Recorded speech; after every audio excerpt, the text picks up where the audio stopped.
O sea, grabación en progreso. Y sí, ya estamos grabando. Voy a volver a presentar el programa como si iniciáramos, para que cuando ponga esto, pues se vea como que iniciamos. Por aquí estaba Moisés, regresa en 2 minutos, dijo él. Está también Miguel. Y bueno, yo contaba al entrar que me sacaron de compras y llegamos a la librería Gandhi, por cierto, una muy buena librería, acá en Tijuana. Y bueno, mi señora compró unas novelas de buenas autoras, ella lee a buenas autoras. Yo me compré un par de libros, uno que tiene que ver con el tema que hemos venido manejando en las sesiones de los jueves, cada 15 días, de Arthur Schopenhauer, el filósofo, cuyo título es Sobre el buen vivir, consejos para ser feliz. Todavía no lo leo, apenas lo compré hoy, y bueno, ni siquiera tuve tiempo de repasar la lección de hoy, por la razón de que estuvimos 4 horas fuera de casa, anduvimos de compras, en fin. Y yo decía aquí antes de entrar al programa con los compañeros, que bueno, uno se siente feliz cuando su compañera le dice, ya no puedo estar sin un libro en la mano. Estoy de vacaciones y en la noche pues me encuentro con que no tengo un libro delante de mí y no estoy leyendo. Fíjate, la adicción a la lectura, si todo el mundo tuviera Bueno. adicción a la lectura y hubiera alguien que orientara qué textos deberían de leer, ¿no? Sí. Pues imagínate, otro mundo sería. Y yo acabo de decir, ahorita acaba de entrar Moisés, que ella lee libros de autores de calidad y novelas buenas, ¿no? Y aquí tenemos, ¿qué? No sé cuántos, 1,500, 2,000 libros acá en el sótano de su biblioteca y de la mía, que cuando nos juntamos como pareja, bueno, pues las aunamos y estamos acá. Bueno, pues no pudimos ahora entrar a ninguno de los sistemas de públicos. Tendré que hacer un ensayo después para ver qué pasó. Pero estamos grabando, Moisés. Entonces Okay. lo puedo subir después a Face tranquilamente. Creo Bueno, que Miguel yo no pude prepararme este día, Moisés. Si tú quieres tomar la palabra para hablar sobre tu título, tienes la palabra. Tal vez lea yo, después de que tú termines de exponer, pues el prólogo, la introducción de este libro, que me parece que también nos va a servir. Pero adelante, Moisés, tienes la palabra. Miguel, ¿tú querías decir algo? Miguel. De lo que estábamos hablando de que por qué no podemos ser todos felices. Me estaba imaginando que... Oh, ya se me olvidó. A ver, no, es que eso que dices es muy importante. O sea, no podemos ser todos felices. Bertrand Russell, pues dice eso mismo en su libro La conquista de la felicidad. Él dice, a ver, este libro es, ¿qué es la cuestión o las cuestiones que no nos hacen ser felices? Felices. ¿Y cuáles Sí, son las cuestiones que sí nos hacen ser felices? Pero, dice él ahí, obviamente, se debe tener cierto nivel, ¿no? Económico, de estabilidad, para poder de ahí ser el trampolín para saltar a la felicidad, porque alguien que vive hundido en la miseria, pues de qué forma, ¿no? Sí, porque... Es feliz. Será feliz tal vez si hace una revolución y derrota al amo y al que está ahogándolo, ¿no? Después de eso puede ser feliz. Entonces tiene razón, Miguel. No todos podemos ser felices, obvio. Sí, pues, y ya me acordé lo que estaba pensando de que por qué no alimentamos a todos. Pienso que porque la verdad que más el mundo gasta que lo que producimos. Como que somos más consumidores que productivos. Claro, todo lo que se tira al dompe para que los precios bajen. Producimos cosas que a veces dejamos que se echen a perder o que las pueda ocupar alguien más y no las... O cosas que no ocupamos y ahí están guardadas. Es que no hay espíritu solidario, pues, en los canones. No, si tenemos que volver a nacer para poder ser, diríamos, ¿cuál sería el adjetivo correcto?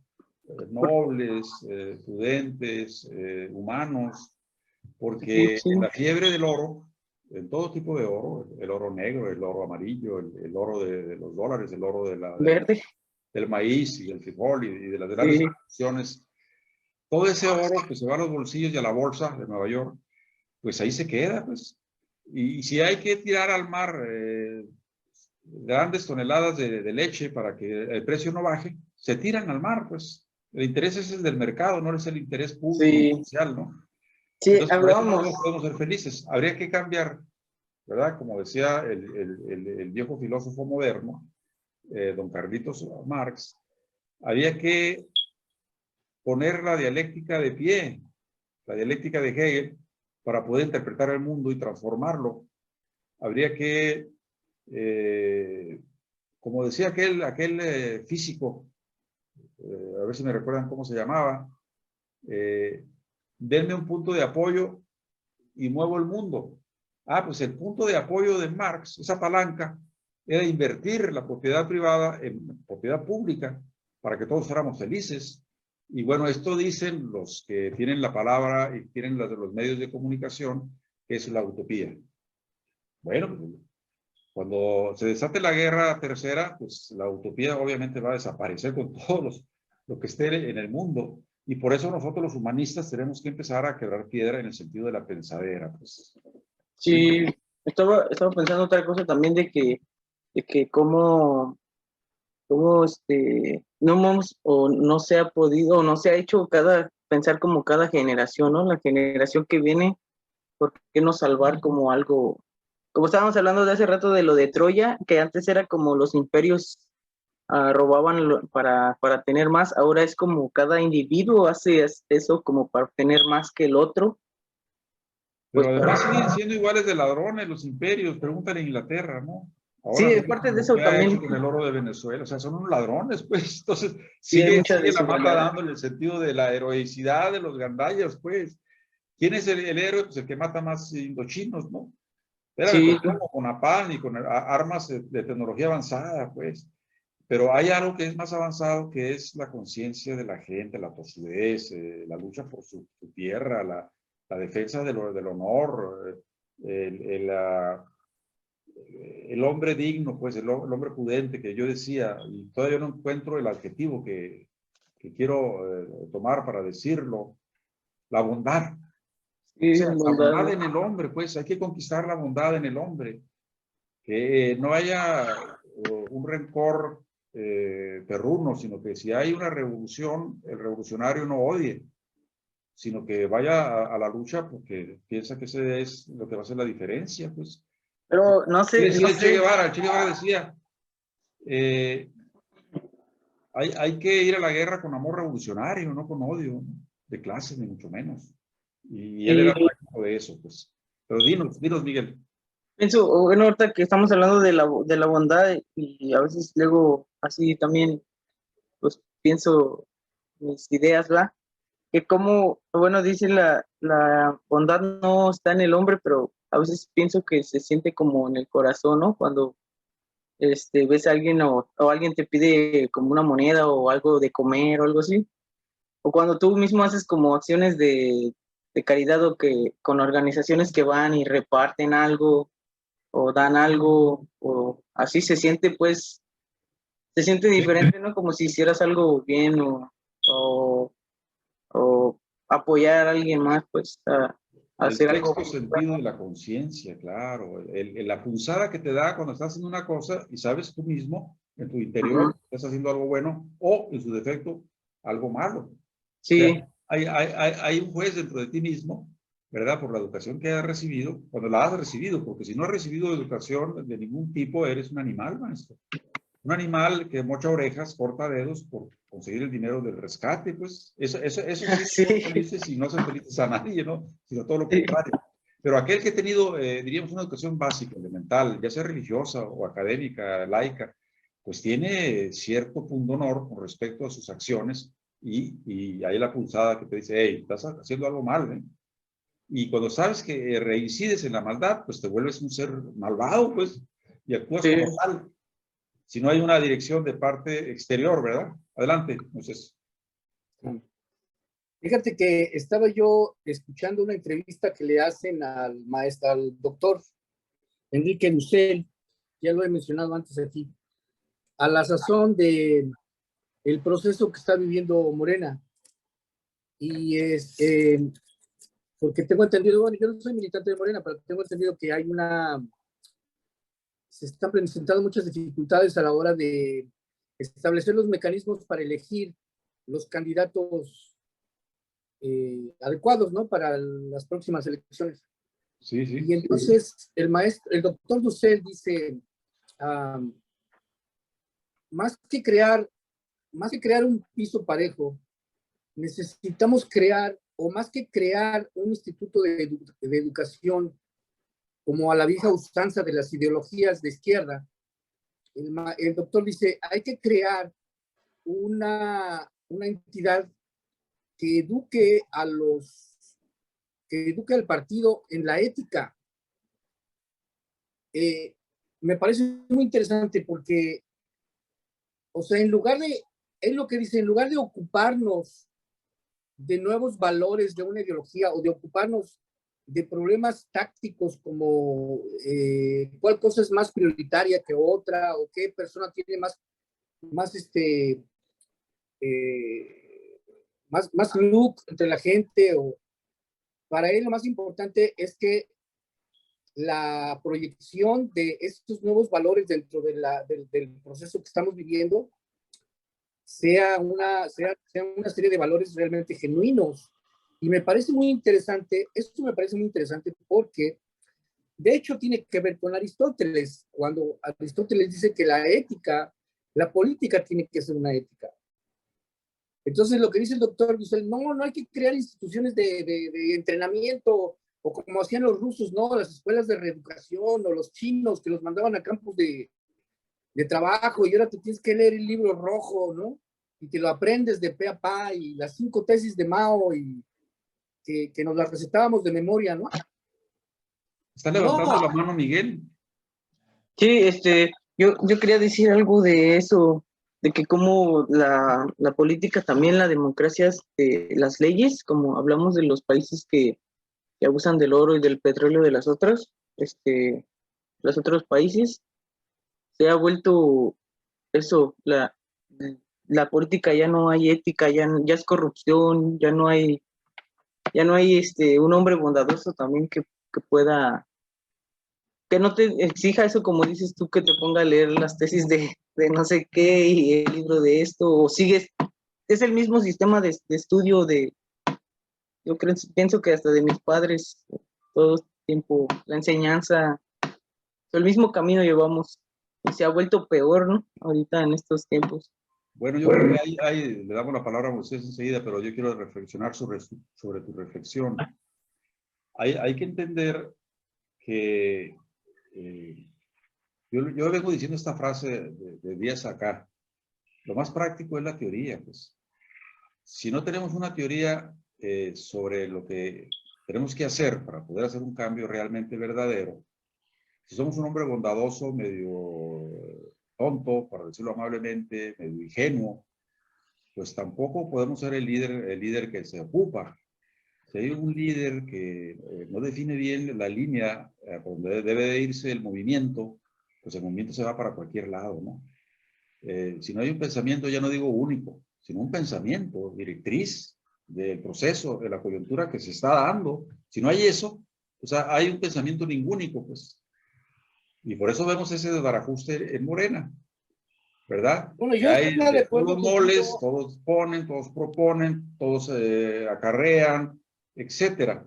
Y entonces, lo decía Moisés hace un momento, que lo dijo Aristóteles, la política es la ética social.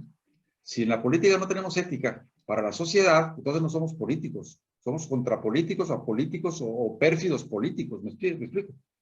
Moisés. Sí, yo estaría de acuerdo contigo. Oye, Moisés, no sé, tu micrófono está muy bajo. Si puedes Déjame, acercarte más. a ver si me acerco mejor. A ver, Mike, ¿cómo se le oye? Yo lo estoy escuchando un poco bajo. ¿Tú cómo lo escuchas? Sí lo escucho bien, yo. Ah, bien, no, está bien.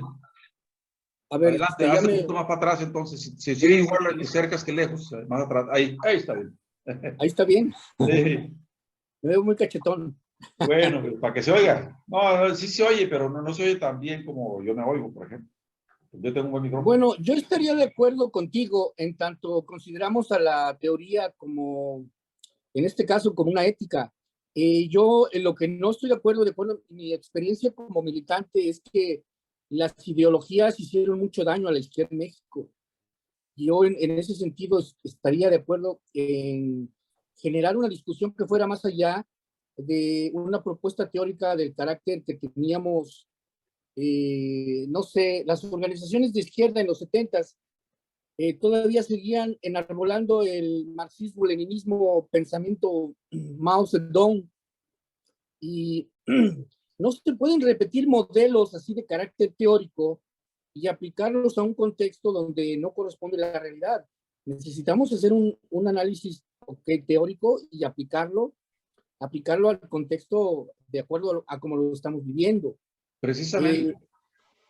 Yo Era lo que creo que en decía ese Marx, sentido... eso que tú dices es lo que decía Marx, si no decía otra cosa. Cuando decían esto debe hacerse así, así, así, somos marxistas, decía Marx.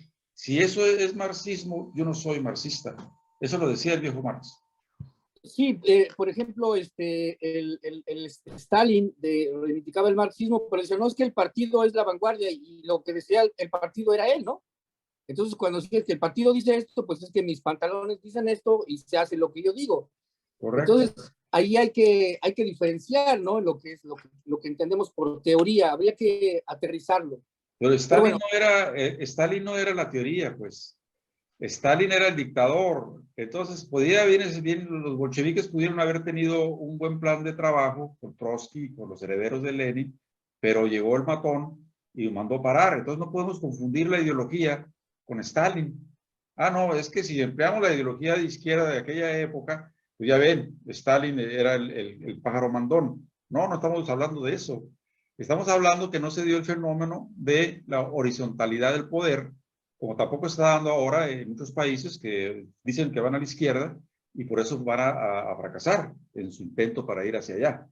y México va ahora a todo el empezar, ¿no? mundo, Con el Obrador, que no se jubila ya, pues ya está jubilado, como quien dice. Ya es el administrador de México. Ya los que están tendiendo a apoderarse del gobierno, pues son los neopriistas que están en Morena, los neoperredistas que están en Morena, y la misma raza, no voy a adjetivarla porque tampoco se trata de estar tirando mierda, pero esa misma raza que no lleva a ningún lado el barco, sino a cualquier parte, ¿no? Y cualquier parte es la anarquía que estamos viendo, las relaciones internacionales, cómo se puña contra la reforma energética de México, de parte de los europeos y los norteamericanos, ¿sí? Contra el hombre que se está quedando solo en la silla presidencial, ¿no? Porque sus acólitos están tratando de agandallar la forma de poder imponer a sus candidatos ya dentro de 2 o 3 años. Entonces, ahí hay que reflexionar. La teoría no es un personaje, pues. La teoría científica está ahí, en los libros de Marta Harnecker, por ejemplo, ¿sí? O también en lo que escribió el filósofo Mao Zedong en su momento, y cómo distorsionan los que tomaron el gobierno en China, haciendo una revolución cultural y cortándole la lengua y en el caso de Stalin matando de hambre a los ucranianos, porque no se alineaban a producir masivamente la comida para la madre Rusia, sino que fíjate querían ellos cómo, tener su propia tierrita para cultivarla para ellos. Entonces ahí es donde empiezan los cortocircuitos, pues. fíjate, yo creo que ese es un problema muy serio. En el qué hacer de 1905, Lenin habla de cómo crear alianzas y estrategias con tus enemigos, no enemigos, pero con otros, hablaba de los bolcheviques, de los Con los mencheviques, mencheviques. eh, y, y bueno, yo quiero regresar a esto.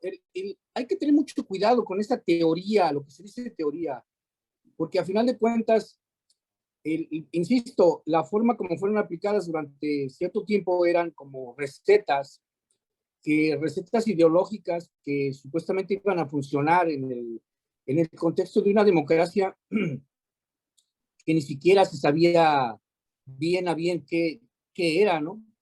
Entonces, pero bueno, yo mencionaba esto porque quería traer a colación lo que estamos leyendo. O sea, Aristóteles dice que el, el ser humano tiende a poseer bienes, el ser humano tiende a hacer cosas bien y que de alguna manera el hombre virtuoso tiene que considerar llevar esta práctica de asequiar bienes al extremo, ¿no?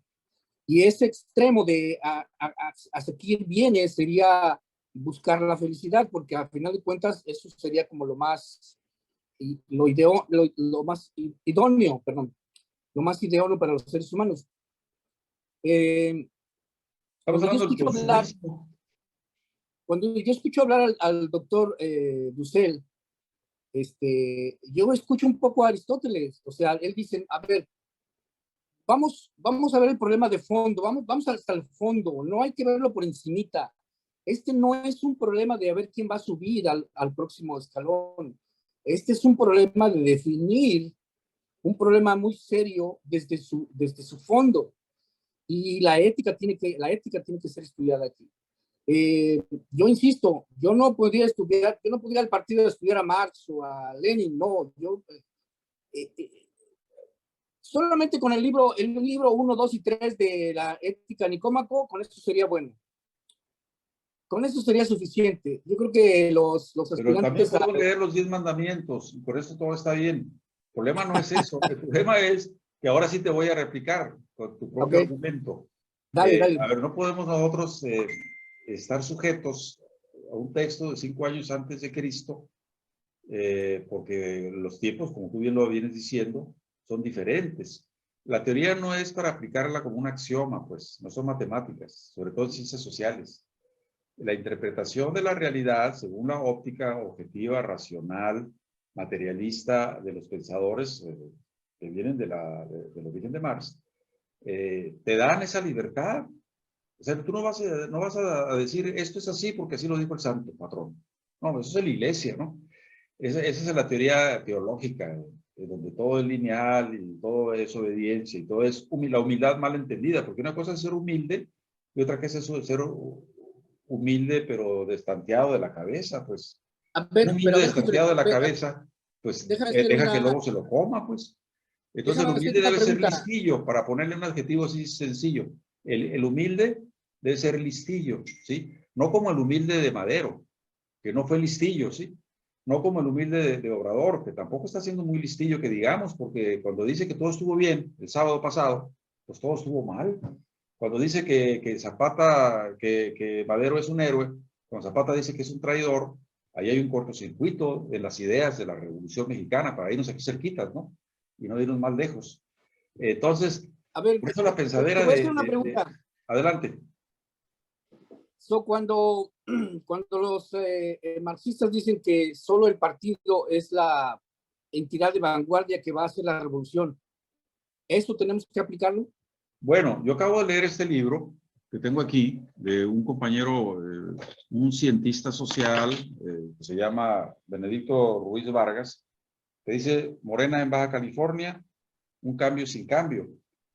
Y desde luego que la pregunta que tú me haces, él dice que lo que debe de haber en adelante son muchos partidos, ¿sí? Todo un arcoíris, pues, de partidos, todo un arcoíris de ideologías diferentes, para que no haya un solo partido que domine y que deshaga y que desaparezca a los otros partiditos, que antes eran partidazos, como el PRI y el PAN, por ejemplo, ¿no? Que han gobernado inclusive hasta el país. Entonces, él habla muy románticamente de que no, que florezcan más partidos y más ideas. Y yo digo, a ver, cuando se construyó la Torre de Babel, pues aparecieron muchos lenguajes diferentes. ¿Y se construyó la Torre de Babel? No. Ah, bueno, es un poco esto. Hay que homogenizar la idea teórica de acá se llama transformación, generalmente se llama revolución. Y generalmente la revolución es violenta, ¿no? Porque no te dejan a veces los que van a ser derrocados, ¿verdad? Otra alternativa. Ahora, si los señores del gran dinero dicen, no, está bien, ya entendimos, sí, ok, que se hagan gratuitas las vacunas contra la enfermedad imperante. Yo pongo mi capital para que se regalen.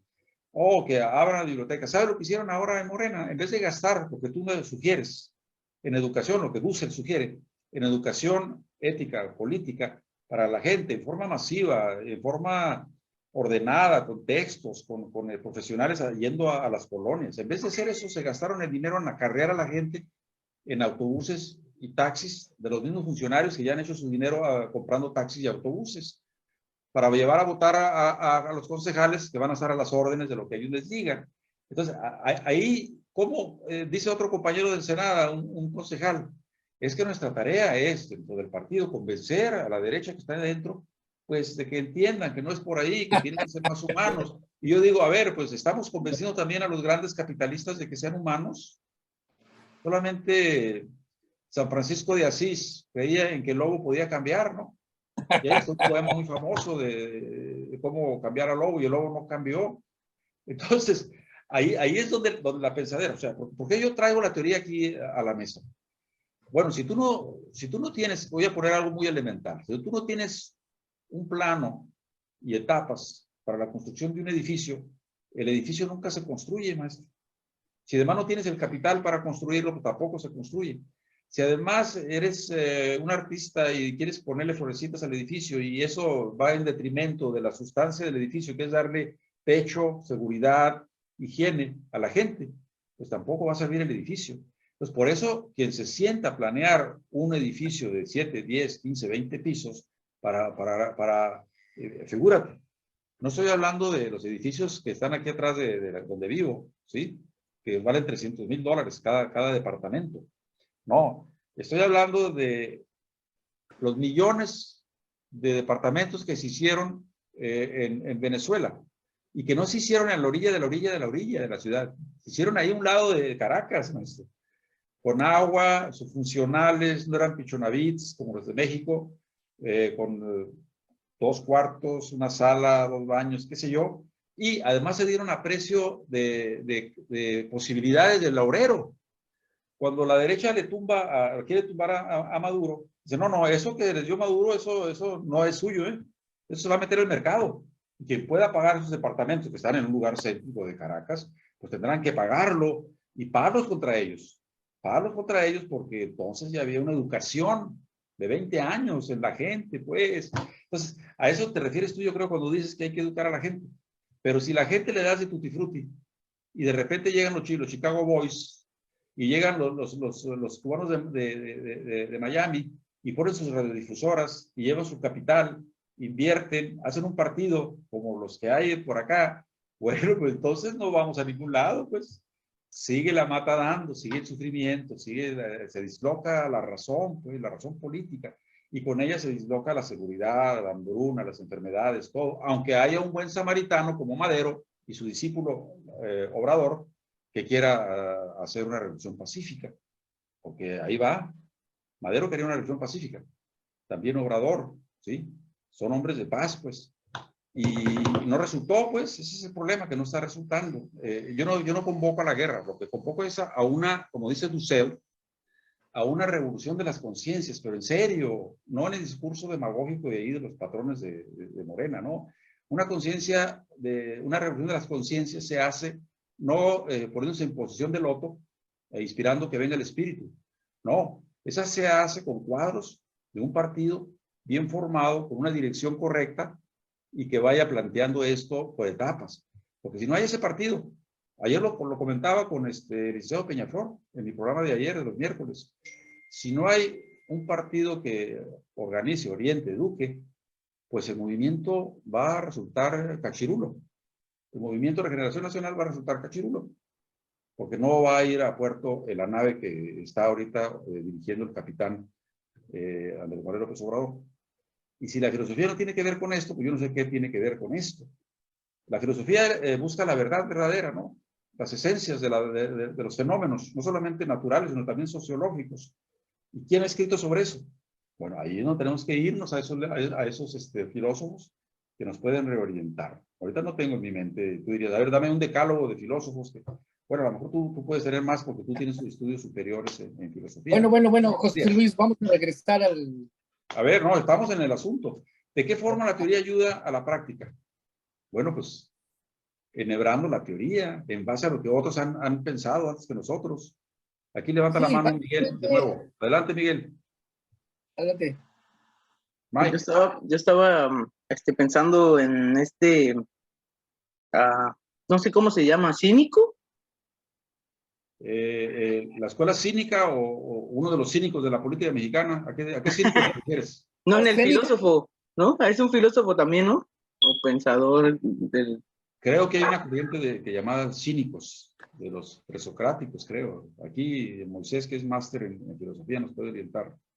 Pero ¿qué pasa con Sí, los cínicos? Porque los cínicos no son cínicos, son pensadores del tiempo y tuvieron una tarea, ¿no? Una corriente. sí, Esa pues era es la- presocrática. Ajá. Ujú. Ah, estaba leyendo un poco acerca de este, no sé si es un pensador o un filósofo, de cómo él vivía en la calle como indigente y No, Diógenes. cosas así. Ah, Diógenes, sí, era muy cínico, muy cinismo, Bueno, pero Diógenes vivía como él quería, ¿no? Y una vez llegó Alejandro Magno, se le puso enfrente y le dijo, a ver, yo soy el pájaro mandón aquí de esta invasión. Dime qué quieres, yo te lo doy, lo que tú quieras. Que te hagas un ladito porque me estás tapando el sol, nada más. Vete allá a donde te mandé, donde te mandó el enemigo, ¿no? ajá. Nada más eso le pidió y Alejandro entendió que pues estaba estorbando, ¿no? Se fue para cualquier lado. Oye, pero Diógenes era cínico, no era cínico, ¿no? Era Estoico. estoico. Sí, sí, sí, son de los sufridores, pues, que ahí están con el sol arriba y no se ponen una sombrilla porque, bueno, el sol es bondad y es luz. Y, bueno, y hay que respetar a esos sufridores porque los otros sufridores han sido los padres de la iglesia, como San Francisco de Asís, como San Ah, Juan de la Cruz, como la otra señora Santa Teresa de no sé de qué. Esos la sufrieron, pero además se castigaban a sí mismos para que decir, yo no quiero sentir el dolor porque solamente quien sufre puede ser ver a Dios. Y bueno, Bueno, José Luis, sí, yo tenía avante, un avante, comentario compañero. para Lo que nos pasa es que desviamos. Mike nos interrumpe cada rato. yo les No todavía no creas, Mike, acabo. es broma, Mike. Este, Adelante, Yo tenía un Moisés. comentario y ahorita podemos volver a Morena si quieren. Yo quería hacer un comentario muy breve para darle seguimiento a lo de Mathieu Ricard, porque leía Dussel y uh, Dussel menciona algo así como que solo podemos llegar a hacer cosas profundas o, bueno, él no habla de la felicidad, pero podemos llegar a hacer cosas chingonas si estudiamos ética. Y entonces, de alguna manera es como esa misma idea ese mismo espíritu de que sí hay que leer la teoría, pero hay que leerla a profundidad y hay que tratar yo diría más que interpretarla, hay que tratar de vivirla. Se me hace muy difícil, por ejemplo, él decía, por ejemplo, es que los políticos que se vuelven corruptos es porque no tienen una referencia así concreta, muy fuerte de lo que puede ser una vida con una ética balanceada. Y aquí volvemos otra vez a Aristóteles, la Por medianidad Sócrates. de vivir en el medio, ¿no? Este sería como un principio para podría ser un principio, hablando de teoría, podría ser un principio teórico que los políticos tienen que aplicar en su vida diaria si es que quieren ser candidatos, por ejemplo. Tienen que vivir en mediandad.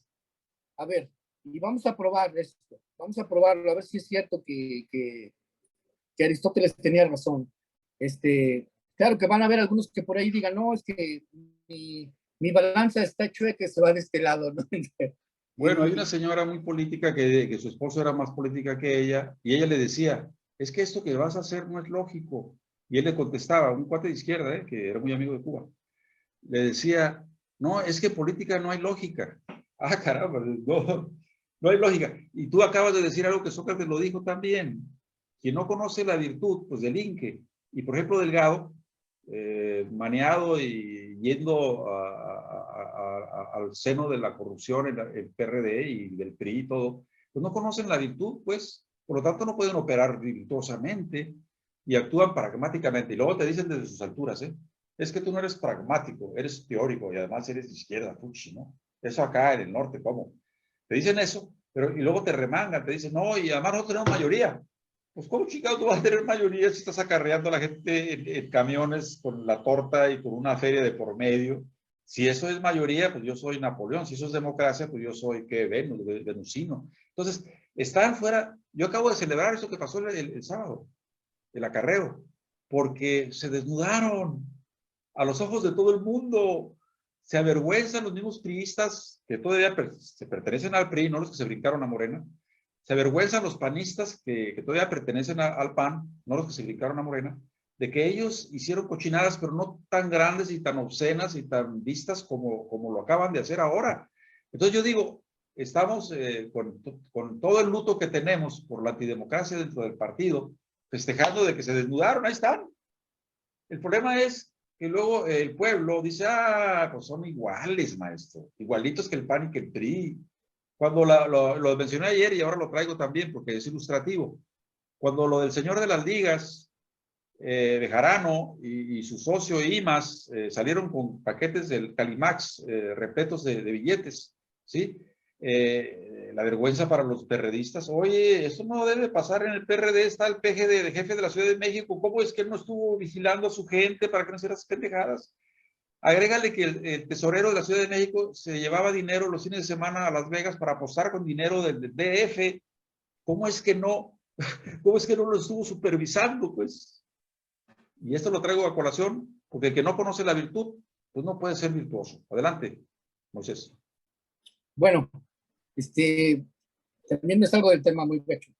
Tengo en la pantalla la primera página del libro de Schopenhauer sobre la vida virtuosa, o la vida, ¿cómo se llama? La vida, el vivir bien, o el sobre el buen vivir, consejos para ser feliz, sí. Sobre el buen vivir. La primera sentencia de Schopenhauer es una crítica sobre Aristóteles. A ver. Fíjate.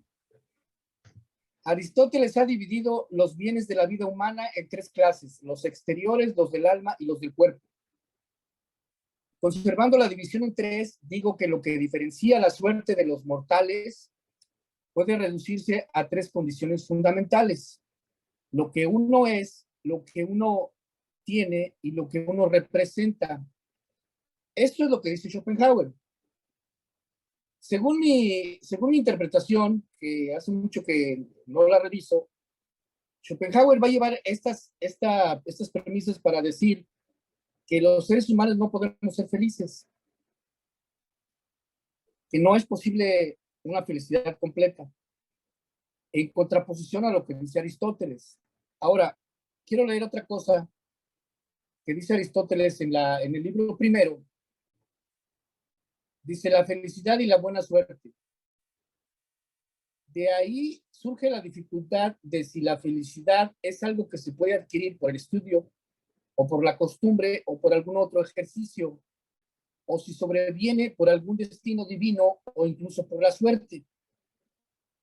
Entonces, bueno, Aristóteles va a decir más adelante, obviamente, que la felicidad sí es posible.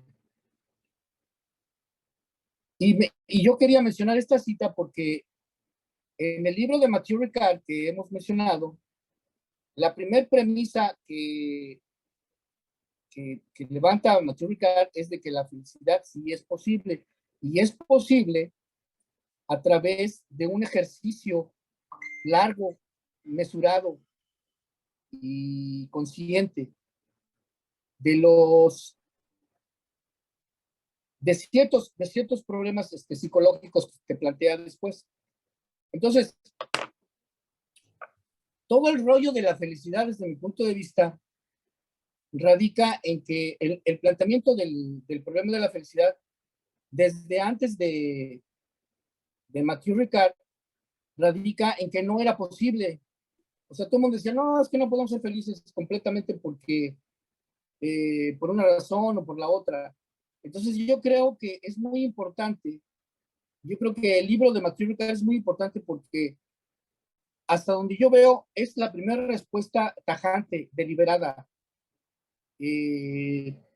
contundente, de que sí es posible adquirir la felicidad.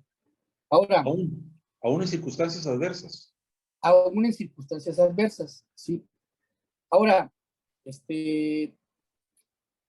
no sé si estoy un poquito saliéndome por la tangente o no, pero cuando nosotros, cuando en filosofía tratamos de proponer una respuesta tan tajante, tan seria, tan fuerte, Es como el problema que tenía Proudhon con las discusiones con los marxistas. Decía, no, es que el hombre no puede ser libre, es que no podemos acabar con la sociedad capitalista. Se tiene que desarrollar una filosofía, se tiene que desarrollar una propuesta filosófica contundente, deliberada, donde uno diga, sí, sí podemos ser libres.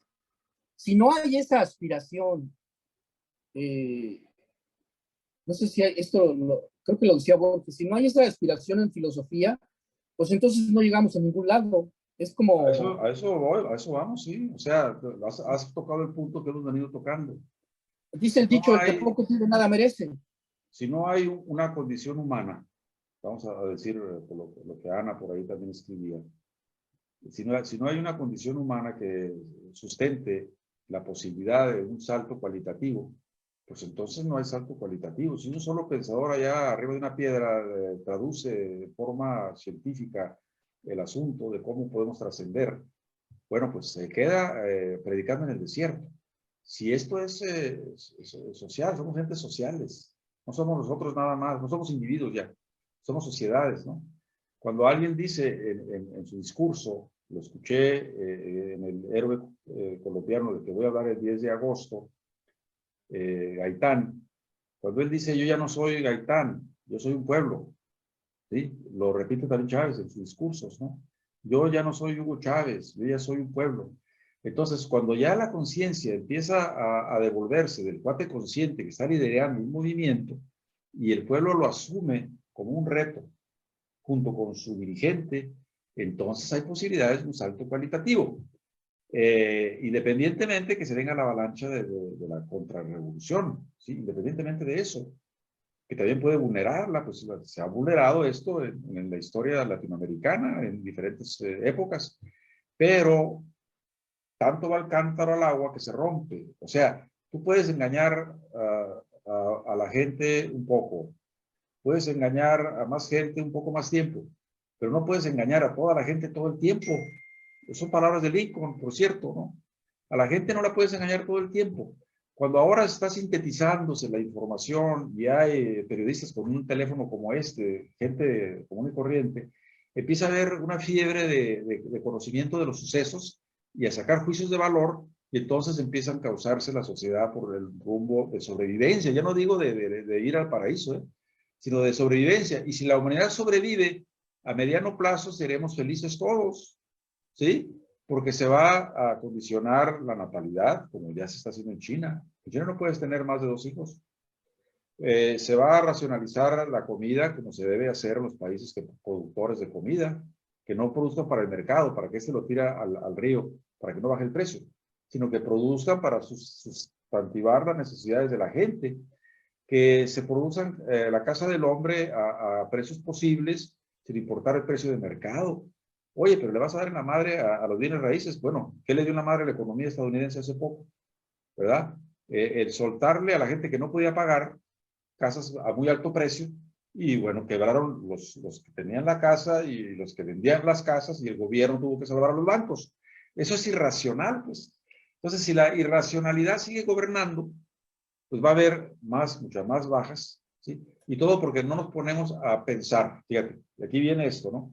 A pensar en una teoría que nos guíe, pues, y no necesariamente marxista, pues. Yo digo marxista porque, bueno, pues es lo que conocemos, los que hemos estudiado el movimiento, ¿no? Los movimientos. A lo mejor es cristiana, más. A lo mejor es como la del Ayatollah Khomeini, ¿no? A lo mejor es como la de estos cuates que dicen que si estás encerrado en una cárcel, que no importa de qué lado estés, si tienes tú una autoconciencia de hombre libre y no de esclavo. Bueno, también eso lo escribió Lapsan Rampa, pues. A mí me están martirizando, pero yo no siento el martirio. Ho Chi Minh escribió eso también. ¿Quién? Ho Chi Minh, los poemas de Ho Chi Minh hablan de eso. Yo tengo aquí un libro que se llama Poesía Trunca, de todos los que murieron de la izquierda, que escribieron poemas, Mao, Ho Chi Minh, Che, etc. Y bueno, sí, la anécdota de que regresó un soldado con Ho Chi Minh y le dijo, oye, vengo ya de la zona de aquel lado donde hay puro budista, ahí todo el mundo está meditando todo el día, no hay nada que hacer con ellos. Y entonces Ho Chi Minh le dice, regresa ahí mismo y medita con ellos. O sea, ¿qué estaba diciéndole? Incorpórate al tejido social en donde puede haber un cambio y verlos entendiendo para que te entiendan. Porque si tú no los entiendes, ellos menos te van a entender, ¿no? Si estás tú parado ahí, la piedra diciendo que tú eres el líder, tú eres el que tiene el conocimiento, la teoría la tuya es la correcta, la perfecta. Cuando yo hablo de teorizar, estoy hablando de que pongamos en la mesa los fenómenos sociales, por ejemplo, el que acaba de pasar con el desenmascaramiento de los líderes que con chaleco guinda pertenecen al PAN y están dirigiendo el estado de Baja California. Se desnudaron, maestro. O sea, a ojos de la gente, ¿no? La gente dice, ah, eso es Morena. No, eso no es Morena. Son los arribistas que llegaron a Morena porque Morena no tiene un partido sólido, ni una teoría revolucionaria tampoco. Entonces, si vamos con la pitufidez, iba a decir estupidez, pero no se oye mejor, pitufidez, de creer en el carisma y en el caudillo y en los milagros por la voluntad de la gente, pues la política no es voluntarismo, ¿no? No es voluntarismo, es otra cosa, y la gente está despertando cada vez más, ¿no? Esas revoluciones de colores también son fatuas, ¿no? Llegaron, tronaron y ahí están, opacadas y todavía con el territorio ocupado, ¿no? Entonces, por eso es importante leer a los filósofos. Yo hubiera querido leer este nuevo libro que compré. Dice aquí la introducción, si me permiten. Introducción del libro sobre el buen vivir, consejos para ser feliz de Arthur Schopenhauer. A ver si nos da pista, ¿no? Dice, tomo la noción de la sabiduría de la vida en su aceptación inmanente, a saber, en el sentido de arte de hacer la vida lo más agradable y feliz posible. Fíjate, está yéndose por el lado del arte, ¿eh? Estudio que pudiera llamarse también eudemonología. Hay que ir al diccionario de filosofía. Sería un tratado sobre la existencia feliz. Esta podría, a su vez, definirse como una existencia que, considerada desde el punto de vista puramente exterior, o más bien, entre paréntesis, pues se trata aquí de una apreciación subjetiva, se cierra paréntesis, o más bien que después de una fría y madura reflexión es preferible la no existencia. La vida feliz, así definida, nos apegaría a ella por sí misma y no solo por el temor de la muerte, que resultaría además que desearíamos verla durar indefinidamente. No sé si la muerte o la vida. Esto de paréntesis lo hago yo. Si la vida humana corresponde o puede corresponder a la noción de esa existencia, es una cuestión a la cual ha respondido negativamente mi filosofía. Por el contrario, la eudemonología presume una respuesta afirmativa. Esta, en efecto, se basa en el error innato que he combatido en mi gran obra El mundo como voluntad y representación. Fíjate, aquí ya está sacando su casta de idealista, ¿no? Al comienzo del capítulo, aquí está el número Romanos 10 más 50, 159, volumen 2. Por consiguiente, para poder tratar la cuestión, he debido apartarme por completo del punto de vista elevado, metafísico y moral, al que conduce mi verdadera filosofía. Bueno, ahí se está declarando metafísico, ¿no? Todos los temas que siguen están fundados, en cierto modo, en una acomodación, en el sentido de que se examinan desde el punto de vista habitual y empírico y conserva aquel error. Ya termino. Bueno, falta media cuartilla. Su valor solo puede ser condicional desde el momento en que la palabra misma de eudemonología es un eufemismo. Aquí no podemos avanzar, bueno, sí avanzamos ahorita porque no vamos a ir por el diccionario en este momento, pero al volver a la lectura y a retomar el tema, tenemos que definir qué es la eudemonología, ¿no? Porque además dice que es un eufemismo, es una vacilada. No aspiran tampoco a ser completos, va porque el tema es inagotable o porque hubiera debido repetir lo que otras han dicho ya. Último párrafo. Déjame contestarle a Miguel. Sí. Eudemonología viene de eudemonía, que Aristóteles en el texto de Aristóteles lo traducen como felicidad. Ah, ya. Entonces, Schopenhauer lo que está diciendo es un tratado sobre la felicidad. Eso es lo que dice eudemonología. Okay. Esto sería una eudemonología, un tratado sobre la felicidad. Correcto. Como obra digna de leerse que trate de la misma materia que los actuales aforismos, viene a mi memoria el libro de Jerónimo Cardano. Y aquí no tiene la traducción, está en no sé qué idioma, que podrá servir para completar lo que presento aquí. Es cierto que Aristóteles, en Retórica, capítulo 5 del libro 1, ha intercalado una corta eudemonología, pero ha producido una obra muy menguada. Yo no he recurrido a otros predecesores. Compilar no es mi oficio. Y tanto menos cuanto que así se pierde la utilidad de perspectiva, la unidad de perspectiva, que es el alma de las obras de esta clase. En general, los sabios de todos los tiempos han dicho siempre lo mismo, y los necios, esto es, la inmensa mayoría de todos los tiempos, han hecho y dicho también lo mismo, y siempre seguirá siendo así. Por eso decía Voltaire, y aquí está la traducción abajo de lo que decía Voltaire, al marcharnos de este mundo, le dejaremos en tonto, y le dejaremos tan tonto y tan malo como lo encontramos al llegar a él. Bueno, aquí ya hay una asomadita al libro, ¿no? Ya con la definición que da de eudemonología, Moisés nos aclara más. Y bueno, yo creo que cada vez que nos vamos del mundo, hay gente que hoy piensan, claro, mucho mejor que nosotros, mucho, ¿no? La mayoría de las veces, que no dejan tonto al mundo, ¿sí? Como Alberti decía, no le hablemos en tonto al pueblo, ¿no? Que el que cree, dice Obrador, que el pueblo es tonto, es más tonto él. Entonces, yo sí creo que hay una evolución moral, ¿sí? Leyendo a Sánchez Vázquez, Ética, desde el punto de vista marxista, bueno, Que él dice también que fue hay una mi evolución maestro, moral, ¿no? Perdón, adelante. que también fue mi maestro, Sánchez Vázquez.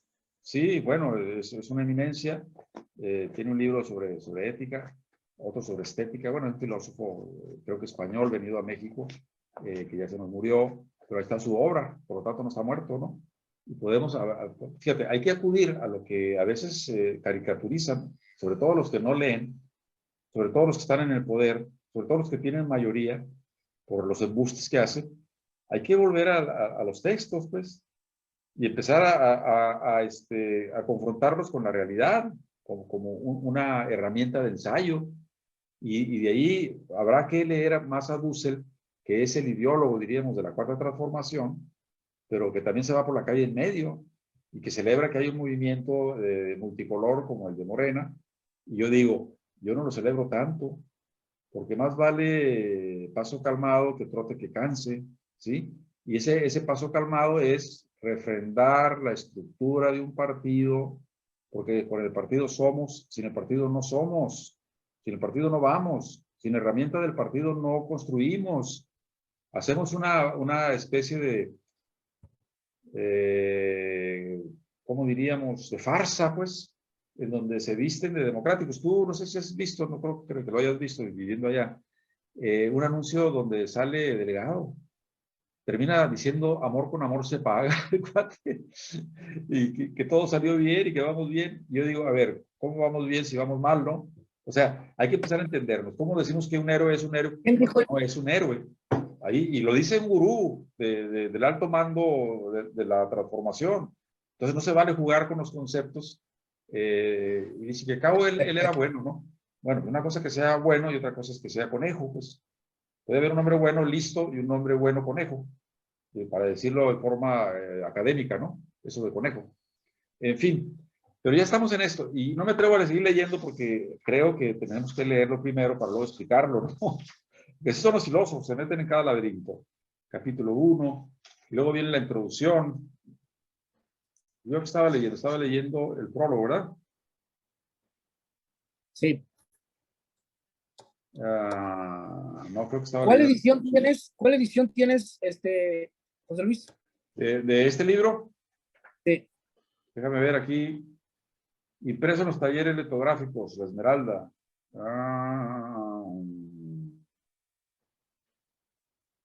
Cuarta edición. ¿Quién hace el prólogo? Cuarta Cuarta edición. ¿Quién hace el edición. prólogo? El prólogo lo hace Ernesto Priani Saizó. Oh, ok. ¿Es el mismo que tienes tú? No, es otro. Bueno, Bueno, lo único aquí, que... sí.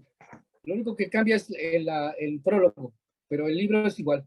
Correcto. Pues ya tenemos 3 libros, ¿no? Y tenemos que volver a la lectura y a ver si encontramos el método también, porque no tenemos el método para analizar. Yo me propuse decir, a ver, aquí están las 10 cosas que nos hacen sufrir, las 10 cosas que nos dan felicidad. Pregúntenme.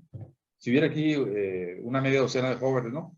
Ahí está, miren, en la pantalla ya puse cuáles son las cosas que nos hacen felices y las cosas que nos hacen, ahora sí que tristes. Ya me leí todo el libro 2 veces. ¿Qué quieren saber? A ver, capitán, yo quiero saber por qué la envidia nos hace infelices, según Schopenhauer. No, Schopenhauer, no, según Bertrand Russell. Bueno, pues la envidia, según Bertrand Russell, nos hace infelices y la envidia la tenemos a causa de, y esta se puede erradicar del espíritu humano si se toma no un curso de superación personal, sino que personalmente tomemos el reto de descubrir por qué somos envidiosos. Y eso tiene que ver mucho con el inconsciente, ¿eh? Por eso tenemos que leer a Freud, por eso tenemos que leer a Paulo Freire, cuando nos explicaba por qué en días de lluvia y de lodo, él no saludaba, no conocía a nadie, se volvió un déspota. No se lo explicaba por qué, si él era una buena persona. Entonces empezó a meterse en la calabaza de la cabeza, él mismo, a preguntarse por qué actúa así, por qué sufro cuando llueve, y todo el mundo viene la lluvia y son hasta felices, ¿no? Chapolteando en el agua. Y entonces llegó a la reflexión de que eso pasó cuando era niño, le mandaron a decir que la tía se había muerto, y era un día lluvioso, y iba encharcado a decirle a la hermana que se había muerto su hermana. Y eso pues, se le quedó muy grabado. Cuando llovía se ponía triste y se ponía insoportable, ¿no? Entonces, esto de la envidia, a ver, ¿por qué tenemos envidia? ¿Qué momento de nuestra vida, desde niños, nos causó algo, una envidia que no nos hemos podido quitar del pecho, ¿no? Si vieras cuánta gente que yo conozco sufre de esa enfermedad, maestro. Y obviamente yo no soy ningún cura, ni un psicólogo, ni un ministro, para decirle, a ver, siéntate más, analiza, a ver, hazte una autoinspección. Pero sí es importante saber que eso se puede resolver, pues. Y que si sigues teniendo envidia, vas a ser infeliz, y vas a ser infeliz a tu pareja, y vas a causar, te van a chotear porque se va. Mira, la mentira y la envidia, como la pobreza, se notan luego, maestro. Se ve luego. Entonces la gente que tiene un poco de observación, aún la que no tiene observaciones, la que por inferencia o por epidérmicamente no tiene, ahora sí que el gustillo, el horrorcillo de alguien que llegó y dice, oye, ¿por qué me está cayendo mal este cuarto? Ah, porque está cayendo mal, porque está demostrando en su rostro la envidia hacia él o hacia otro vecino de él. Y entonces ya debes entenderlo. Ah, me está cayendo mal porque estoy dándome cuenta, sin darme cuenta. Me di cuenta porque ya puse a funcionar el sexto sentido, que es el pensamiento, de que está causándome bastante ruido acá adentro porque está obrando con uno de los pecados capitales del nuevo decálogo, ¿no? La envidia. Pero en fin, qué raro que no me hayas dicho, ya te saliste otra vez del tema. Yo creo que no estamos saliendo del tema, yo creo que estamos en el tema. Pero ya son las 8, las 9:23. ¿Qué tal si nos damos 10 minutos para terminar? Y algo que me dejó muy anonadado es que no pude transmitir por Facebook. Fíjate, algo pasó aquí. Espero que...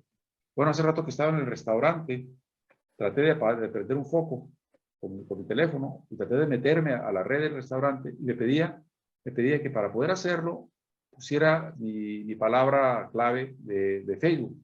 Y pues no me acordé cuál era, entonces no pude prender un foco. Y ahorita a lo mejor se quedó eso pegado y aquí no pude entrar por Facebook. Acabando esto voy a ensayar aquí porque mucha gente se quedó sin vernos, las 3, 4 gentes que nos ven. Bien, tenemos 15 minutos. ¿Quieren alguien empezar? Miguel. Yo sí les iba a comentar de que hablábamos, yo regreso otra vez al tema de por qué hay mucha corrupción y eso, y ahorita como terminamos de eso de la envidia, pienso que en el mundo no todos tenemos las mismas oportunidades ni los mismos no valores, sino las cosas que nos hacen darnos cuenta de nuestro valor como ser humano. Sí. Entonces, o carencias. Entonces, por eso se genera a veces esa envidia o esos pecados, pues, ¿no? Como robar, pues, hasta gente roba por envidia o algo así para tener más. Has estado acertado en ese dicho, estimado amigo Miguel. Sí, tienes razón. O sea, a ver, no todos nos favoreció. Iba a decir la suerte, pero la suerte no tanto existe. Mira, si tú tienes, te encuentras con una compañera que es tu alma gemela, ¿sí? Sí. No te encontraste por casualidad porque eras muy guapo tú y guapa ella, Esto ¿no? no existe el alma gemela. Yo sí creo que existe. Yo tengo una acá en casa. Cuando pasa esto, entonces tú dices, a ver, si yo no hubiera tenido la preparación a la hora de la comida, la primera cita, para hablar de su país y hablar de su héroe y hablar de Violeta Parra, y hubiera pasado desapercibido. Entonces, es un cuate fronterizo que ni siquiera conozco y ¿qué tiene que ver conmigo? Entonces, no hubo suerte, hubo educación. Por eso, cuando un educado se encuentra con otra educada, pues se vuelve una pareja educada, pues. Cuando se encuentran dos fierabraces, ¿verdad? Que a mordiscones quieren destruirse por razones X, Y, Z de la pandemia mental, pues entonces hay lo que hay, ¿no? Las parejas desparejas y los demás. Pero tú has sido muy atinado al decir eso, o sea, mucha gente no tiene la oportunidad de estar en una atmósfera propicia para que el rayo truene y favorezca la lluvia, ¿no? Cierto, ¿no? Cierto. Y lo mismo lo dice, y termino para que darle la oportunidad si no quieres decir otra cosa, a Moisés, termino diciendo que el caso de el ser feliz tiene mucho que ver, no tanto con la suerte, la suerte se la hace uno, pues, como siendo prudente, siendo reflexivo, siendo educado, siendo sobre todo trabajador. El trabajador no quiere decir que vayas a picar piedras, no solamente se trabaja picando piedra, también se trabaja pensando. ¿Cuánta gente hay en el mundo pensando, maestro? Hans Martin, el alemán nacionalizado mexicano, filósofo, que murió hasta que quiso, a los 90 años, él hablaba de eso, ¿no? Muy puntualmente, de que eso se hace bregando, no se obtiene gratuitamente. Ahí la dejo. Hay que trabajar, sí. Bueno, yo voy a terminar, en eso estoy de acuerdo. Yo voy a terminar con una cita de Mathieu Ricard, que me parece que es la respuesta a lo que acabas de mencionar de Schopenhauer. La ética, y dice Mathieu Ricard, la ética, ciencia de la felicidad. Los diccionarios definen la ética como ciencia de la moral, arte de dirigir la conducta, o como la ciencia que considera los objetos inmediatos de los juicios de valor sobre los actos calificados de buenos o malos. Ahí radica toda la cuestión. ¿Cuáles son los criterios que permiten calificar un acto de bueno o de malo? Para el budismo, un acto esencialmente malo, si engendra nuestro sufrimiento o el de los demás, un acto es esencialmente malo si engendra nuestro sufrimiento o el de los demás. Y es bueno si engendra nuestro bienestar verdadero y el de los demás. Ahí hay una respuesta contundente y además no es teoría, es algo que podemos poner en práctica. Está muy fácil. A ver, si puedes repetirlo porque me perdí un poco. Lo último. Va de nuevo con cacahuate. Bien. Los diccionarios definen la ética como ciencia de la moral. Ya. El arte de dirigir la conducta. O como la ciencia que considera los objetos inmediatos, considera objetos inmediatos los juicios de valor sobre los actos calificados de buenos o malos, ¿no? La ética sería la que juzga qué es bueno y qué es malo, ¿no?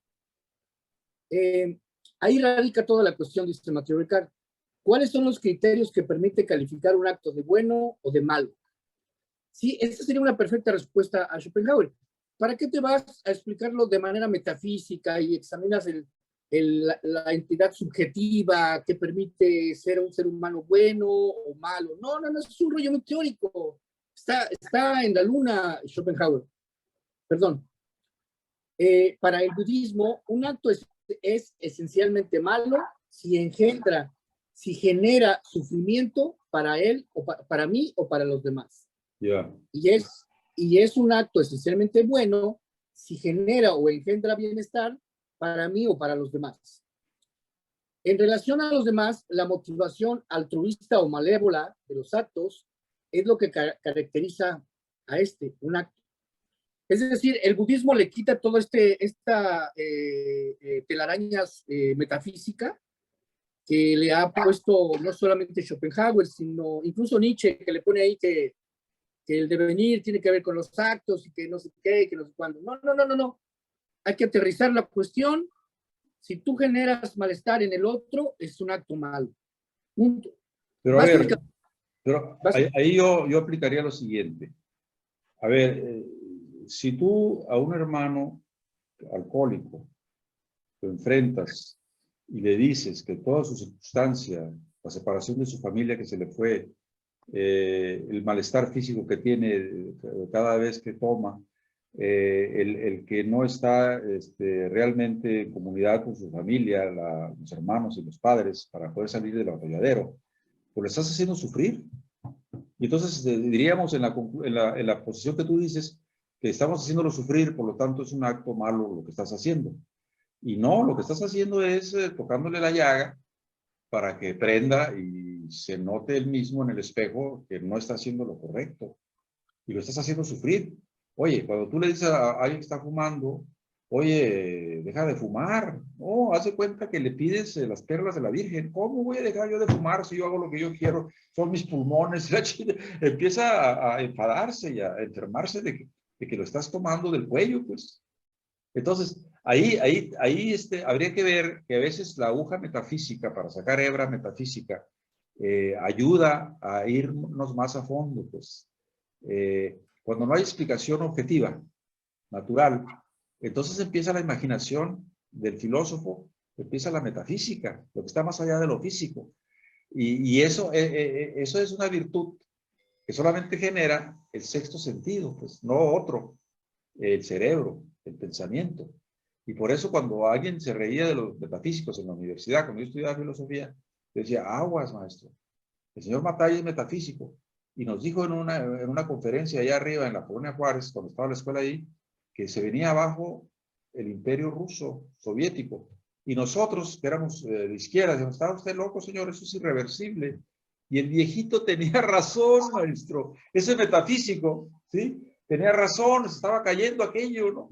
Y nosotros, que según esto leíamos la revista, literatura y todo, pues no nos dábamos por enterados, maestro. Entonces, ¿quién estaba equivocado? ¿El objetivo, el dialéctico, el materialista o el metafísico? Obviamente nosotros nos paramos diciendo, ustedes están mintiendo, esto no es cierto. Y el viejito muy prudente cayó boca, ¿no? Dijo, no, ustedes son los que están en desacuerdo. Entonces, hay que ver un poco con detalle eso, ¿no? Suena muy bien, si tú haces sufrir, estás haciendo algo malo. Pero entonces el cirujano que está encajándole el cuchillo a la gente para sacarle la bala está haciendo algo malo porque lo está haciendo sufrir.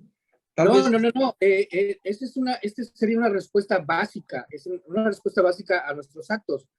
Después, más adelante en el libro, Mathieu Ricard habla de los actos que no son deliberados y tiene que ver mucho con el análisis de nuestras emociones. Aquí volvemos a la parte esta que hace rato decíamos. Tenemos que también por empezar a analizar cuáles son las emociones que nos proveen bienestar y cuáles son las emociones que no. Y esto tiene que ver mucho con el velo de Maya, con estas ideas que, bueno, si tú crees que te estás haciendo bien con el cigarro, yo no te puedo convencer, pero la esencia de este problema es que yo trataría de convencerte de que lo que está mal no es que fumes el cigarro, sino que el juicio de valor que haces para fumar es el que está incorrecto. Hay que ir atrás. ¿Cuál es la emoción que está motivando? Es lo que te hace fumar, claro, tienes razón. Esta conducta, ¿no? ¿Cuál es el origen de la bebida? Así, pues? Si lo vemos así, esto me recuerda al el diálogo socrático de el Tetetos, no, el que habla de la justicia, cuando le dice Andrómaco, le dice a Sócrates, si la justicia es darle a cada quien lo que se merece, entonces yo voy a matar al asesino, ¿no? Y Sócrates le dice, bueno, sí, él se merece la muerte porque ha matado a alguien, pero tú te vas a convertir en el asesino también. ¿Tú crees que eso es justicia? Entonces, esa es un poco la pregunta, ¿no? Yo ahí diría, no, la pena de muerte no se puede aplicar así. Tenemos que analizar el contexto del crimen, porque entonces lo que dice la ley de talión, ojo por ojo, ¿no? Es un contexto totalmente equivocado. Cuando tú quieres sacarle el ojo a quien le sacó el ojo a otro, quizás Decía le vas a Gandhi, hacer... todos nos quedaremos ciegos si pasa eso, ¿no? Exactamente, nos quedaremos tuertos. O ciegos. Pero bueno. Muy bien, pues vamos a parar aquí. Estamos entrando y saliendo, y bueno, esto es lo que tenemos. Queremos agarrarnos más en serio con los 3 libros y meternos más y ser más, Ahora yo me voy con el pendiente de que no nos dejaron entrar a Face. Espero que no sea por lo que hablamos aquí, creo, ¿no? Porque no estamos diciendo nada más que la verdad. Solo la verdad. Bueno, nos vemos dentro de 15 días y nos hablamos antes para en 2 semanas. ¿okay? Órale, pues. Gracias. Dale, hasta luego. Bien. Bye, Mike. Gracias, Mike. Bye, Mike.